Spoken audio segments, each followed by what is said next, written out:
Okay, so today I felt like buying another 50-inch television. A while back I did a review on a 40-inch television that I got from Vizio. I believe it was a 42-inch television. And I am going to make another review about the 80-inch television that I bought from BJ's. For right now, this is a 50-inch television that I saw at Walmart that I thought would look nice in my guest room instead of the 42, and I felt that I'd replace the 42, put that one in my office. Now, this is the DP50843. It was regularly $500, and it was marked down recently by $50. I feel that it's a good deal. Okay, so it took a little bit of doing, but fortunately, as you can see, Chrysler 300s SRT 8 models have excellent trunk space. I was able to get it all the way in. Let me just pull it back just a little. Okay, this way it won't interfere with the lock. And booyah, there you go. There you go, look at that. And the funny thing is, it actually has a lot of space to spare. The problem is the box doesn't bend. Oh well. So, here we go. This is the old Vizio. In fact, I made a video about this television when I bought this TV. So, in the attempt to make a perfect guest room, I'm replacing this, I think it was a 40 or 42-inch Vizio, with the Sanyo I just bought. Okay, now this is just a guest room TV, so I'm not interested in all that LED and all that. I don't need 3D and all that shit, because it's just a guest room TV. It's just for, you know, people come over and stay with me. So, you know, like if the in-laws come over, at least they, you know, have a really nice TV to watch. And I'm going to take the other TV and I'm going to put it probably in the den or something. Or I have to find a place I can, like, fit it or whatever. But here's the thing. This TV, 2 HDMI ports, a component input, or 2. I think it's just 1 component, 2 HDMIs, 1 DVI, 1 USB, 1 coax antenna, and it also has 1 digital audio out. So I'm pretty sure, obviously, there's a remote inside. It says it has a clock on timer, which is good, so this way when you have people there, they don't forget to turn it off. So, again, this model is the DP50843. And Walmart, again, is selling it for, I think it's like $50 off again. It's like $450 before taxes and all that. It comes out to like $489. So let me get this bastard out the box.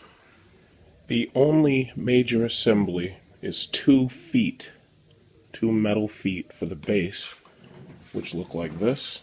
And there are 1, 2, 3 screws. Looks like 3 screws for each side. 2 long ones, 1 short one. I could be mistaken. Actually, it might be. Yeah, well, you get the picture. And this is the back of the television. And I'm about to screw on the feet and update in a couple of seconds. Okay, the feet are now in position. The feet only required 1, 2, 1, 2. That's all it required. Now I'm going to set it up on the stand. Okay, so basically, picture quality looks pretty good. Right now I'm watching Alien vs. Predator, and I have to back up really far from this thing just to be able to get it all in. But yeah, it's basically a very good picture. It's you can tune it a little bit, but obviously because it doesn't have the LED backlights make it a little bit brighter. But this one is really good for watching regular television, and it has up to 1080p resolution. Now, if I use the remote and I activate my Xbox, I'll just show you what the Xbox looks like real quick. But I'm probably gonna write a review about the thing. But the Xbox picture looks exactly what you'd expect out of an Xbox picture. I'm not going to get any audio in this video because I don't want YouTube flagging me. But yeah, even though you're going to see some flickering in the video, I don't see any flickering whatsoever on the screen. The screen looks great. So that's basically it. I'm going to do a write-up about this TV. And I also have to make a video review of the 80-inch that I bought, but I'm going to need some special equipment because when I tried making the video, I was having trouble Like, as you can see, there's a little bit of flickering right now, but I was having trouble getting the lighting settings right. But I'm going to make another video probably just in time for Christmas. So, yeah, so this is Xbox. This is what Xbox looks like. The picture looks great. You can play Battlefield 3, you can play Call of Duty, whatever. So once again, this is Alien vs. Predator. I'm going to use my FIOS, and I'm going to go to a channel like CNBC. So I'm going to click 103. Oh, wait, my fault. 103. I want to use a HD channel, probably Fox Business News, which I watch, you know, for about stocks and whatnot. I watch CNBC and Fox Business. Picture looks great. Now, right now, it's not in HD, so I have to actually turn it to HD. And I also have to tune it, but thus far, it's looking great. So, let's see, if I go to, let's see, that's C-SPAN.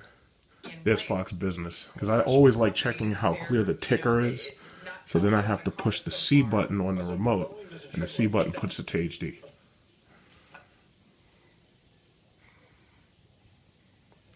So, it looks great. It looks absolutely great. This is a perfect TV for guests. It's a perfect TV for anybody's living room who needs a 50. The only thing that annoys me a little bit is that the menu, the interface is a little bit annoying. It's easy to use, but the problem is you have to figure out what it wants you to do. So let's say if I push the menu button, you see the menu pop up. When you get to the menu, it asks you, do you want to go to sound? Let's say I want to go to sound.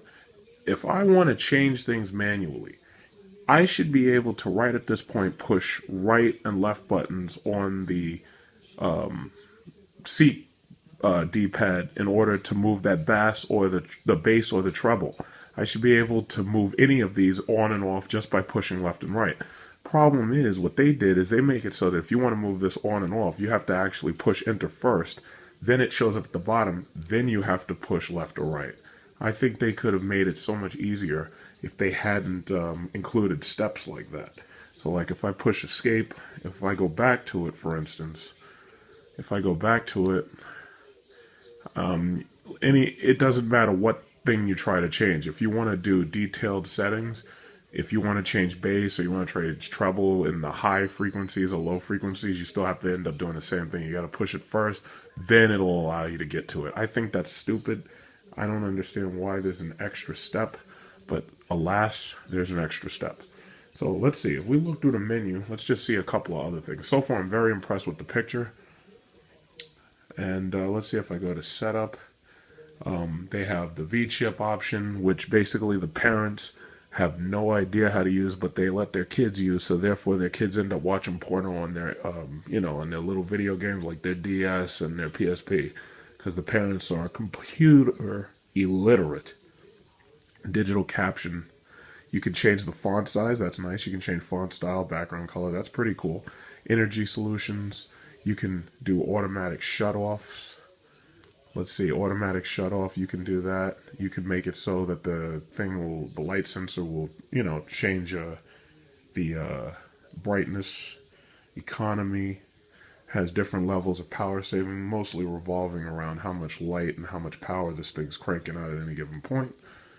They have a clock timer, which is good. The current time is 5:19.